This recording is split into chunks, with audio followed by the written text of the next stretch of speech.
Roma, la ciudad que dominó el mundo antiguo.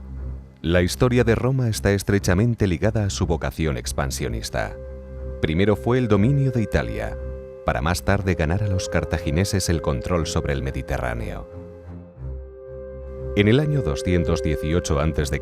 se inició la conquista de Hispania, que fue dividida en dos provincias, la más alejada de Roma o ulterior y la más próxima o citerior. Aun siendo este un periodo de extraordinario crecimiento económico y cultural, Roma experimentó duros enfrentamientos por el poder que desencadenaron sucesivas guerras civiles. En el año 87 a.C., en las postrimerías del periodo republicano, Roma vivía en conflicto entre los partidarios de Cayo Mario y los de Sila. A la muerte de Mario, Sila se proclamó dictador e inició la persecución de sus rivales políticos. Pero la oposición más decidida al régimen de Sila surgiría desde Hispania, donde Quinto Sertorio, antiguo aliado de Mario y gobernador de la Hispania citerior, se alzó en armas y rechazó la autoridad del dictador. La respuesta de Roma fue contundente, mandando a Cecilio Metelo a Lusitania, donde Sertorio se había hecho fuerte. Con él llevaba 2 legiones, en total unos 10.000 hombres. Cecilio Metelo mandó construir un gran campamento en el que defender a sus legiones y afrontar la guerra con Sertorio. A este campamento lo llamó Castra Cecilia, y sus restos se vienen identificando con el yacimiento de Cáceres el Viejo. Una legión estaba formada por unos 5.000 soldados más otros 1.000 de tropas auxiliares. Se dividía en 10 cohortes. La primera era la más numerosa, mientras que las otras 9 estaban formadas por 6 centurias cada una.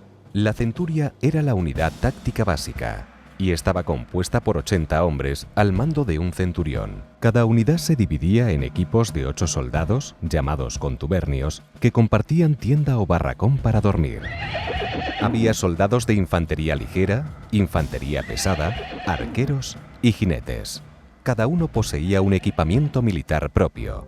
El equipo de combate de un legionario estaba compuesto de un escudo que podía ser rectangular u ovalado, 2 lanzas arrojadizas o pilum, un protector dorsal que en época republicana era una cota de malla, un yelmo, una daga y la espada corta o gladio, que permitía lanzar ataques muy rápidos en los que el escudo se empleaba para arrollar al enemigo, mientras que la espada permitía lanzar estocadas a corta distancia. En batalla, una legión combatía de forma coordinada y siempre al ataque. La eficacia de sus armas y de las estrategias de combate hacía posible que vencieran en enfrentamientos en los que el enemigo era superior en número. Las legiones romanas eran capaces de avanzar muy rápidamente, a menudo más de 30 kilómetros en una sola jornada. Esto fue así gracias a una reforma introducida por Cayo Mario que suprimió las enormes caravanas de suministros que retrasaban el avance de las tropas.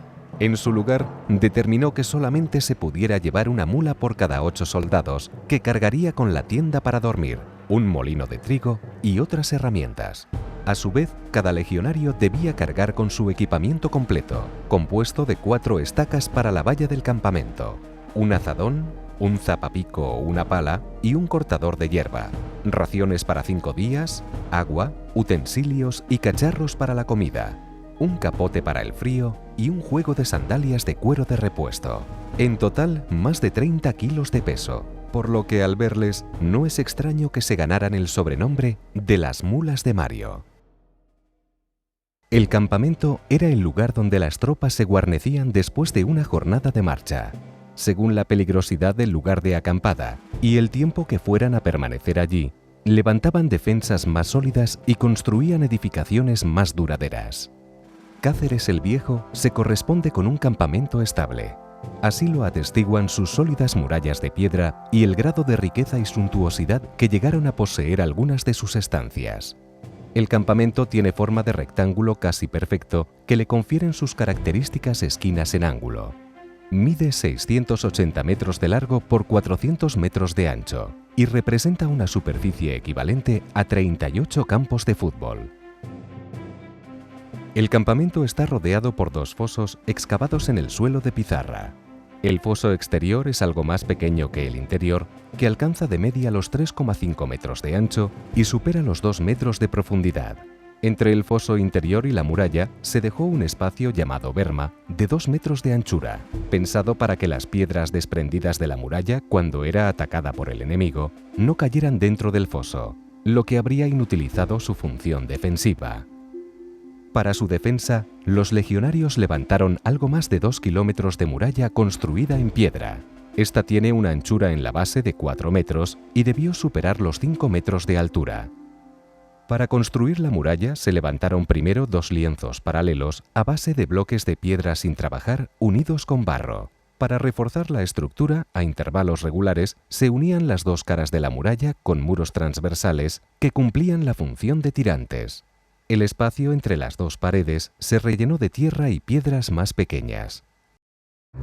Como el resto de campamentos romanos, el interior de Cáceres el Viejo se organizaba con un trazado de calles paralelas y perpendiculares entre sí.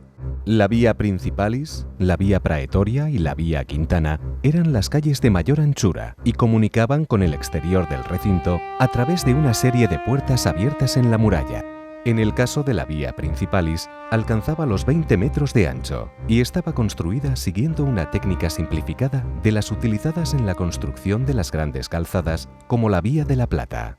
Las excavaciones arqueológicas realizadas en Cáceres el Viejo han permitido conocer cómo fueron 4 de las 6 puertas que debió tener el campamento.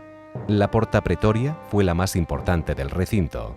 Tenía una anchura total de 6 metros 20 centímetros y era de doble vano. Los fosos se interrumpían frente a la entrada, pero esto quedaba compensado por un foso circular alineado con la puerta y un parapeto o titulus.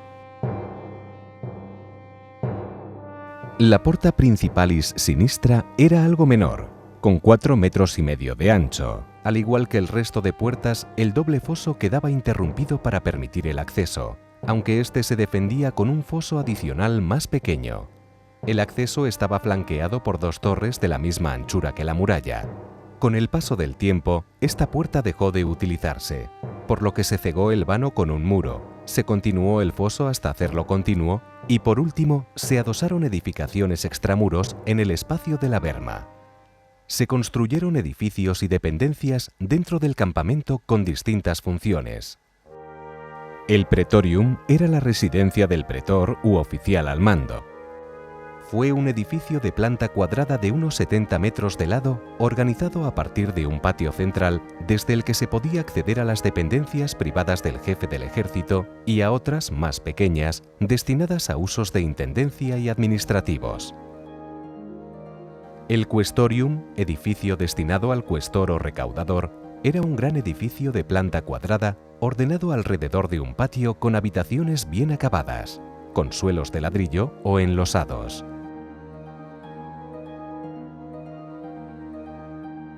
El foro era un lugar de encuentro y de actividad social y comercial.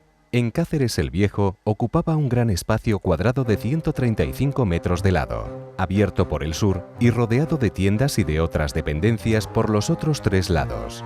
En el centro del foro se abre una charca, identificada por los primeros investigadores del yacimiento como de época romana. En el costado norte se situaba un pequeño templo formado por un pórtico con columnas y una nave en la que se halló un altar de barro dedicado al dios Zeus Serapis. En el campamento también se rindió culto a la diosa Minerva. Así lo atestigua el hallazgo de una bella figura de bronce de pequeñas dimensiones que la representa con sus atributos habituales de diosa guerrera. Cáceres el Viejo es un yacimiento excepcional para profundizar en el conocimiento de la historia antigua. Es excepcional porque es uno de los pocos testimonios de campamento militar de época romana republicana que se han conservado en la península ibérica hasta nuestros días. El estudio de sus muros, de las cerámicas, huesos, armas, estatuillas y de todos los restos arqueológicos recuperados a lo largo de años de excavaciones ha permitido que nos acerquemos a la vida cotidiana de los soldados romanos hace 2000 años, en un momento histórico en el que se pusieron las bases de gran parte de lo que somos en la actualidad. Conservar nuestra riqueza arqueológica redunda en beneficio de todos, y es de todos el deber de proteger nuestro patrimonio.